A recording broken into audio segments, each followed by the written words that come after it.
இது எல்லாத்தையும் தாண்டி நாம 18 படிகள் ஏறுறோம் சுவாமி. அந்த 18 படிகளோட தத்துவம் என்ன சுவாமி? 18 படிகள் என்பது எண்ணிக்கை பிரகாரம் ஒரு எண்ணேதான். ஆனால் ஆழமான தத்துவப்படி 18 என்பதற்கு பல பொருள்கள் உண்டென்பார்கள். மனிதனுடைய நற்குணங்களும் மனதை மேம்படுத்திய புராணங்களும் 18. சுவாமியே சரணமையப்பா.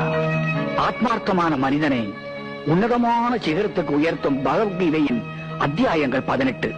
அப்படியே 18 மலைகளும் சௌந்தர்யமலை, நாகமலை, மதங்கமலை, கல்கிமலை, ஸ்ரீபாதமலை, சுந்தரமலை, தேவமலை, நீலக்கல் மலை, தலைப்பாறை, மயிலாடும் குன்று, காளைகட்டி, இஞ்சிப்பாறை, புதுச்சேரி மலை, நீலிமலை, சிற்றம்பலமேடு, பொன்னம்பலமேடு, சபரிமலை.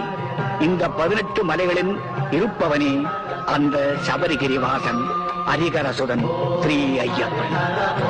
இந்த 18 மலைகளின் தேவதைகளுக்கு பூஜை செய்த பிறகே ஐயப்பன் சன்னதிக்கு வர வேண்டும் என்பது நியமம். இந்த 18 மலைகளில் வாசம் செய்யும் தேவதைகளை தரிசனம் செய்வது அவ்வளவு எளிதல்ல. எனவேதான் 18 தேவதைகளின் அடையாளமாக உள்ளன இந்த 18 படிகள்.